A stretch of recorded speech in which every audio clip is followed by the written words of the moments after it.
Jacob tuvo 12 hijos, 12 nombres grabados en la memoria colectiva de un pueblo entero. Y cuando llegó el momento de repartir la tierra prometida entre las 12 tribus de Israel, hubo un nombre que simplemente no apareció en el mapa. Un nombre que debería haber estado ahí, que por lógica, por justicia y por historia, tenía todo el derecho de figurar entre los herederos. El nombre de José, el mismo hombre que rescató a Egipto de 7 años de hambre devastadora, el mismo que perdonó a los propios hermanos que lo habían vendido como esclavo por 20 monedas de plata, el favorito indiscutible de su padre Jacob, el visionario que pasó de las mazmorras de un país extranjero al segundo trono más poderoso del mundo conocido. Su nombre no estaba entre las tribus, y eso, a primera vista, parece una injusticia monumental. Pero la verdad detrás de esa ausencia es una de las historias más cargadas de emoción, de teología y de simbolismo que guarda todo el libro del Génesis. Si este tipo de contenido te hace pensar diferente, deja tu like ahora mismo. Y si quieres seguir descubriendo los grandes misterios de las Escrituras, suscríbete al canal y activa la campanita para no perderte ningún video. Tu apoyo hace que podamos seguir produciendo este contenido. Para comprender por qué el nombre de José desapareció de la lista tribal, primero hay que entender qué significaba pertenecer a una tribu en el antiguo Oriente Próximo. No se trataba simplemente de compartir un apellido o de tener una historia familiar en común. Una tribu era una institución total, era una unidad territorial con fronteras definidas, un sistema jurídico propio, una identidad religiosa compartida y una base económica concreta. Era la estructura que determinaba dónde construías tu casa, de qué tierra extraías el sustento para tus hijos, con qué grupo marchabas a la guerra y en qué lugar levantabas tu altar para adorar. Cuando los hijos de Israel cruzaron el Jordán y conquistaron Canaán bajo el liderazgo de Josué, la distribución de la tierra fue la decisión más trascendental que aquella generación tomó jamás. Tener tu nombre inscrito entre las tribus equivalía a tener una herencia concreta, medible, habitable, cultivable. Era el pasado y el futuro de tu familia, garantizados sobre un pedazo de suelo. El sistema de las 12 tribus de Israel tiene su origen directo en los 12 hijos que nacieron de Jacob, el patriarca cuyo nombre fue cambiado a Israel después del famoso enfrentamiento nocturno con el ángel en el vado del Jaboc, narrado en Génesis 32. Los 12 hijos eran los siguientes. Número 1. Rubén, Simeón, Leví, Judá, Isaacar y Zabulón, hijos de Lea, la primera esposa de Jacob. Número 2.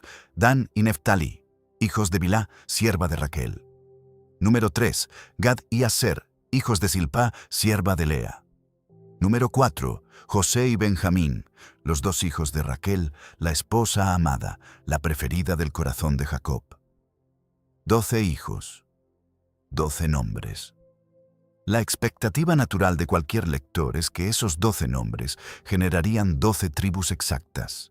Pero la aritmética de la herencia no iba a funcionar de esa manera tan sencilla, y la razón está en una escena que ocurre décadas antes de que Josué reparta la tierra, en un cuarto de Egipto donde un anciano ciego y moribundo tomó una decisión que alteraría la estructura familiar de Israel para siempre. Jacob había llegado a Egipto al final de su vida, cuando la hambruna en Canaán se volvió tan brutal que no quedaba otra salida. Pero llegó con una noticia que lo transformó todo. El hijo, al que había dado por muerto durante 22 años, no solo estaba vivo, sino que gobernaba el imperio más grande del mundo conocido. El texto de Génesis 45, 26, 28 describe con precisión clínica el estado emocional de Jacob al recibir la noticia. Su corazón se paralizó porque no podía creerlo. Sin embargo, cuando vio los carros que José había enviado para trasladarlo, algo en su interior volvió a latir. y pronunció una de las frases más simples y más cargadas de todo el Génesis. Basta, José mi hijo vive todavía. Iré y lo veré antes de morir. Jacob pasó los últimos 17 años de su vida en tierra egipcia, en la región de Gosén, con su hijo José a su lado. 17 años. El mismo número de años exactos que José había vivido en la casa de su padre antes de ser traicionado y vendido por sus hermanos. El texto de Génesis 47:28 consigna este dato con la frialdad de quien está registrando algo mucho más significativo que una simple cifra. Jacob vivió en la tierra de Egipto 17 años, y los días de Jacob, los años de su vida, fueron 147 años. La vida del padre y la vida del hijo se reflejaban en una simetría casi perfecta. 17 años juntos, 22 años separados por la mentira y el dolor, y 17 años de reencuentro, como si el tiempo hubiera decidido cerrar el círculo. Cuando Jacob sintió que la muerte se acercaba, convocó a José. Génesis 47, 29, 31.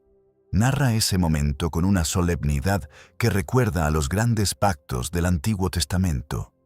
Jacob le pidió que pusiera su mano bajo su muslo, el gesto más solemne de compromiso en la cultura del Antiguo Oriente Próximo, reservado únicamente para los juramentos de mayor peso.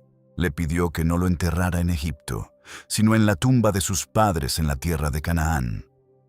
José lo prometió, y el texto dice que Israel se inclinó sobre la cabecera de la cama. Poco después, llegó a José la noticia de que la salud de su padre se había deteriorado gravemente. José tomó consigo a sus 2 hijos, Manasés y Efraín. Génesis 41, 50, 52 había registrado ya el nacimiento de ambos y el significado de sus nombres, elegidos por José como testimonios personales de su travesía. Al primogénito lo llamó Manasés, que significa Dios me hizo olvidar todo mi sufrimiento y toda la casa de mi padre. Al segundo lo llamó Efraín, que significa Dios me hizo fructificar en la tierra de mi aflicción. 2 nombres que eran una oración y una autobiografía al mismo tiempo. El primero hablaba de la necesidad de soltar el pasado para poder sobrevivir. El segundo, de la gratitud por el crecimiento inesperado en medio del dolor. Cuando José entró con sus 2 hijos en la habitación donde Jacob yacía enfermo, el anciano hizo un esfuerzo extraordinario y se incorporó sobre la cama. Génesis 48:2. Y entonces hizo algo que José no había anticipado en absoluto. En lugar de simplemente pronunciar una bendición sobre los nietos antes de morir, que habría sido un gesto completamente natural y esperado, Jacob realizó una declaración de adopción formal con plena validez jurídica. Las palabras exactas están en Génesis 48, 5, 6 y merecen ser leídas con mucha atención. Ahora bien, tus 2 hijos, Efraín y Manasés, que te nacieron en la tierra de Egipto antes de que yo viniera a ti a Egipto, son míos. Como Rubén y Simeón, serán míos. Los que hayas engendrado después de ellos serán tuyos. Por el nombre de sus hermanos serán llamados en sus herencias. Jacob no estaba simplemente expresando afecto. Estaba ejecutando un acto legal con consecuencias hereditarias inmediatas e irreversibles. Efraín y Manasés dejaban de ser nietos para convertirse en hijos, hijos al mismo nivel jurídico y hereditario que Rubén, Simeón, Leví, Judá y todos los demás. Cada uno de ellos recibiría la porción de un hijo pleno, no la fracción que le habría correspondido como nieto. Y esto significaba que José, su padre biológico, quedaba sin herencia territorial propia, porque su parte había sido distribuida entre los 2 hijos que ahora eran legalmente hijos de Jacob. ¿Por qué tomó Jacob esta decisión? El texto bíblico no lo explica de manera directa, pero el contexto cultural, literario y teológico ofrece varias capas de respuesta que se superponen con una coherencia poderosa. Primera razón. La bendición doble del primogénito. En el sistema de herencia del antiguo Oriente Próximo, el hijo mayor tenía derecho a una porción doble de la herencia paterna. Deuteronomio 21:17 codifica este principio con absoluta claridad. El primogénito de Jacob era Rubén. Sin embargo, Rubén había perdido ese derecho privilegiado al haber violado el lecho de Bilhá, la concubina de su padre, tal como queda registrado en Génesis 35:22 y confirmado en 1 Crónicas 5:1. La primogenitura debía pasar a otro hijo. Al adoptar a los dos hijos de José y otorgar a cada uno la herencia de un hijo completo, Jacob estaba canalizando hacia José la porción doble que correspondía al primogénito. Era una forma de restaurar el honor y el privilegio a quien más había sufrido dentro de la familia, sin por eso despojar a los otros hermanos de lo que les correspondía. Segunda razón, la permanencia del nombre. Al integrar a Efraín y Manasés como hijos propios, Jacob no estaba borrando el nombre de José del mapa de Israel. Estaba multiplicándolo. Lo que a primera vista parece una eliminación es, en realidad, una expansión. José no tendría una tribu, tendría dos. A lo largo de toda la historia posterior de Israel, esas dos tribus serían identificadas de manera constante como la casa de José o los hijos de José en los textos proféticos, históricos y litúrgicos. Ezequiel 37:16, en la visión de los dos palos que se unen para simbolizar la reunificación del pueblo dividido, menciona explícitamente el palo de José en mano de Efraín. El nombre de José no murió. Persistió en los escritos proféticos, en los salmos, en los textos políticos de la monarquía dividida y en las visiones del exilio.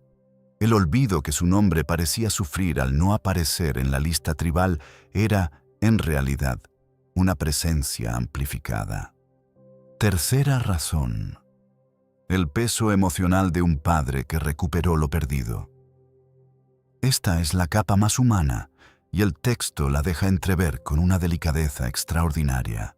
Génesis 48:11 registra las palabras que Jacob dirigió a José en ese momento. No pensaba yo ver tu rostro, y he aquí que Dios me ha permitido ver también a tu descendencia. Jacob había pasado 22 años llorando sobre la túnica ensangüentada de su hijo favorito. Génesis 37:35 describe que se rehusó a recibir consuelo, diciendo que bajaría llorando al Seol donde suponía que estaba José, ese hombre que había enterrado a su hijo en vida durante más de 2 décadas.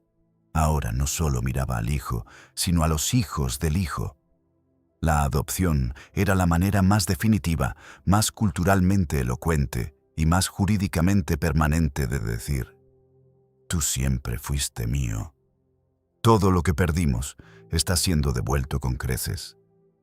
Pero la escena no terminó con la adopción. José posicionó a sus hijos para recibir la bendición de la manera correcta y protocolaria. Manasés, el mayor, fue colocado frente a la mano derecha de Jacob, que era la mano del honor mayor. Efraín, el menor, quedó frente a la mano izquierda. Era el orden correcto, el orden esperado, el que cualquier padre de familia habría reconocido. Entonces Jacob extendió sus brazos y los cruzó deliberadamente. Su mano derecha, la mano fuerte, la mano de la bendición principal, cayó sobre la cabeza de Efraín, el menor. Su mano izquierda quedó sobre la cabeza de Manasés, el primogénito.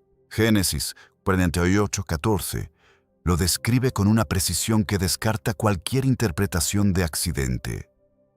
Jacob extendió su mano derecha y la puso sobre la cabeza de Efraín, que era el menor, y su mano izquierda sobre la cabeza de Manasés, cruzando así sus manos, aunque Manasés era el primogénito.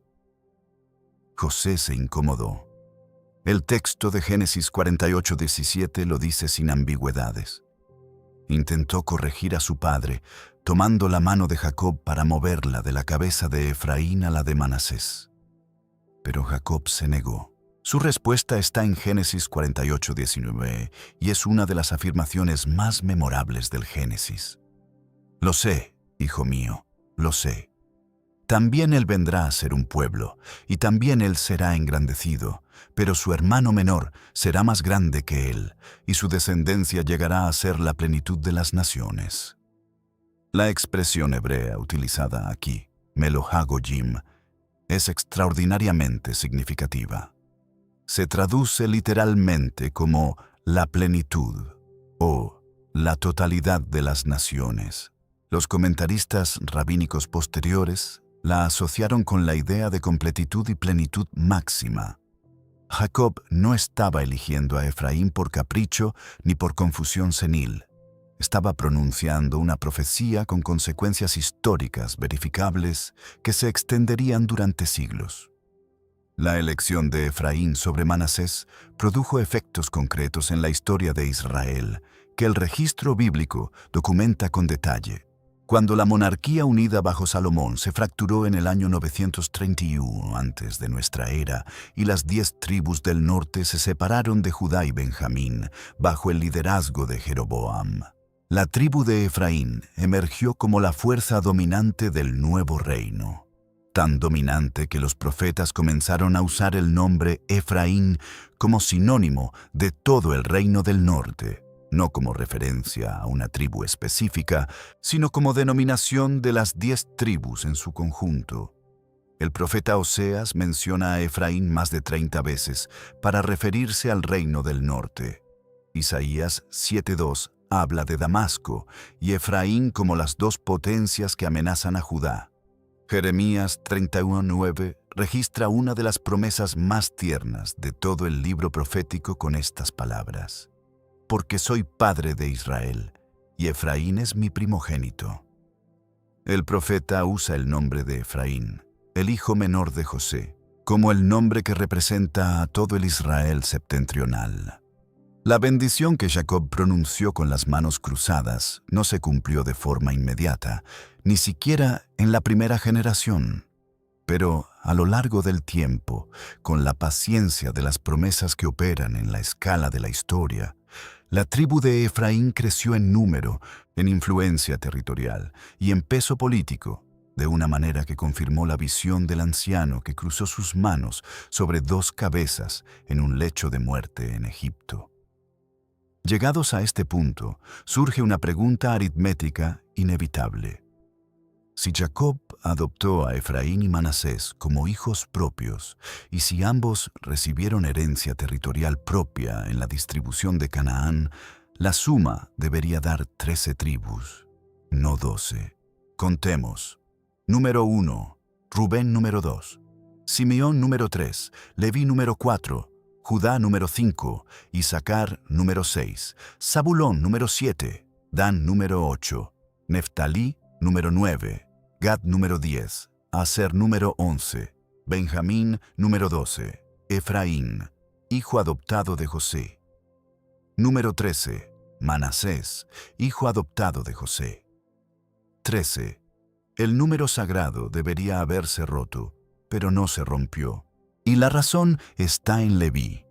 La tribu de Leví no recibió herencia territorial en la distribución de la tierra de Canaán. Números 18:20 registra la explicación divina con una contundencia que no deja espacio para malentendidos. El Señor dijo a Aarón: no tendrás heredad en su tierra, ni tendrás parte entre ellos. Yo soy tu parte y tu heredad entre los hijos de Israel. Deuteronomio 18:1-2 lo confirma. Los sacerdotes levitas no tendrían parte ni herencia en Israel. Las ofrendas del Señor y su heredad serían su sustento. En lugar de un territorio continuo y propio, los levitas fueron distribuidos en 48 ciudades dispersas por todo el territorio de las demás tribus, con tierras de pastoreo alrededor de cada ciudad para sus rebanadas. Josué 21 las enumera todas con minuciosidad. La lógica era tanto teológica como práctica. Como sacerdotes y maestros de la ley, responsables de la instrucción religiosa de todo el pueblo, Los levitas necesitaban estar presentes en cada rincón del territorio nacional, no concentrados en una región particular. La tribu que había recibido el sacerdocio como herencia había recibido, a cambio de eso, el privilegio de no necesitar tierra, porque habitaría en medio de todos.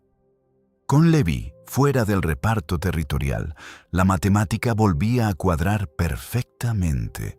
11 tribus originales de Jacob, sin contar a José ni a Leví, más las 2 tribus de Efraín y Manasés en lugar de José. 11 menos 2 más 2.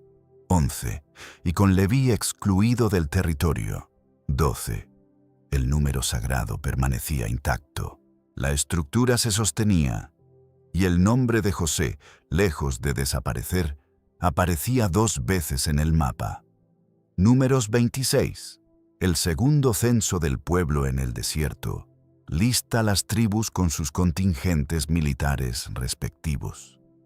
El nombre de José no figura en ningún lugar de esa lista, pero aparecen con toda claridad la tribu de Efraín y la tribu de Manasés, cada una como unidad completamente independiente, con su propio número de varones en edad militar, equivalente en rango y en derecho a cualquier otra tribu.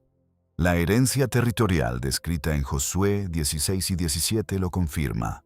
Los hijos de José, Manasés y Efraín recibieron su herencia. Josué 17:14 incluso registra la queja de ambas tribus ante Josué, que reclamaban más tierra, argumentando que eran un pueblo muy numeroso. Josué no cedió y les respondió con firmeza que si eran tan numerosos, subieran al bosque y desbrozaran tierra nueva para sí mismos. La herencia doble generaba expectativas mayores, y la respuesta de Josué dejaba claro que el privilegio viene acompañado de responsabilidad. Lo que sucedió con el nombre de José a lo largo de la historia posterior de Israel es revelador de hasta qué punto ese nombre quedó tejido en el tejido mismo del pueblo. El Salmo 80, un canto de súplica por el pueblo del norte, comienza con la invocación: «Oh pastor de Israel, tú que pastoreas como a ovejas a José». El profeta Amós 5:6 exhorta: «Buscad al Señor y vivid, no sea que consuma como fuego a la casa de José». Ezequiel 37:19, en la visión de la reunificación del pueblo dividido, profetiza con el nombre de José como símbolo de las tribus del norte. El nombre funcionaba como una palabra clave, capaz de evocar al mismo tiempo la herencia de las 2 tribus, la historia de su origen común y la promesa de una restauración futura. El libro del Apocalipsis, en su capítulo 7, versículos 4 al 8, enumera los 144,000 sellados de las 12 tribus de Israel. La lista incluye tanto a José como a Manasés, y omite a Dan y a Efraín. Es una de las configuraciones tribales más debatidas entre los estudiosos del Nuevo Testamento, porque no coincide con ninguna de las listas tribales del Antiguo Testamento. La omisión de Dan ha generado especulación teológica desde los primeros siglos del cristianismo. Varios padres de la Iglesia, entre ellos Ireneo de León e Hipólito de Roma, sugirieron que el anticristo provendría de la tribu de Dan, basándose en Jeremías 8:16 y en la bendición de Jacob registrada en Génesis 49:17. La inclusión de José junto a Manasés, sin Efraín, es igualmente enigmática para los intérpretes. Pero lo que la lista del Apocalipsis confirma, independientemente de las discusiones hermenéuticas, es que el nombre de José sobrevivió en la memoria, en la teología y en la imaginación simbólica de Israel a lo largo de toda la historia del pueblo, hasta el último libro del canon bíblico. Hay una paradoja profunda en la trayectoria de José que la estructura tribal hace completamente visible. El hombre que fue rechazado por sus propios hermanos, vendido por 20 monedas de plata, arrojado a una cisterna y llevado a Egipto encadenado como mercancía humana. el hombre que fue falsamente acusado por la esposa de su amo y encarcelado sin proceso ni defensa, el hombre que ascendió al poder en silencio, sin que sus hermanos supieran que el administrador ante quien se postraban era el mismo a quien habían traicionado décadas antes. Ese hombre no recibió una tribu con su nombre, recibió dos. Al hombre a quien se le negó el lugar entre los suyos, se le duplicó el lugar en la historia. Al hijo, al que el amor excesivo del padre había convertido en blanco del odio de los hermanos, la historia le terminó asignando la herencia más grande, la porción doble, el nombre grabado 2 veces en el mapa de Israel. Génesis 50, 19, 21 preserva las palabras que José dijo a sus hermanos después de la muerte de Jacob, cuando ellos temieron que por fin se vengara de todo lo que habían hecho. No temáis. ¿Acaso estoy yo en lugar de Dios? Vosotros pensasteis hacerme mal, pero Dios lo encaminó a bien, para hacer lo que vemos hoy, para mantener en vida a mucho pueblo. Ahora, pues, no tengáis miedo. Yo os sustentaré a vosotros y a vuestros hijos. Así los consoló y les habló al corazón. Era el hombre más poderoso de la familia. Tenía los medios para destruir a cada uno de sus hermanos. Tenía las razones históricas, emocionales y morales para hacerlo. Y eligió nombrar el propósito más grande en lugar de la ofensa personal. Dios había tomado esa elección y la había inscrito de manera permanente en la estructura misma de las tribus de Israel. Donde debería haber habido un nombre, había dos. La tribu de José no existe en los mapas de la tierra prometida, pero la herencia de José está presente en cada rincón de ese mapa, dividida y multiplicada por la decisión de un padre anciano que cruzó sus manos sobre la cabeza de 2 niños en un cuarto de Egipto y pronunció con la serenidad de quien ha vivido lo suficiente para entender que el menor a veces recibe lo mayor. Lo sé, hijo mío, lo sé. Si esta historia sobre la tribu que no existe, y que sin embargo existe el doble, te sorprendió o te hizo ver las escrituras desde otro ángulo, deja tu like ahora. Cada like ayuda a que este contenido llegue a más personas que nunca han escuchado esta historia. Y si todavía no estás suscrito al canal, este es el momento.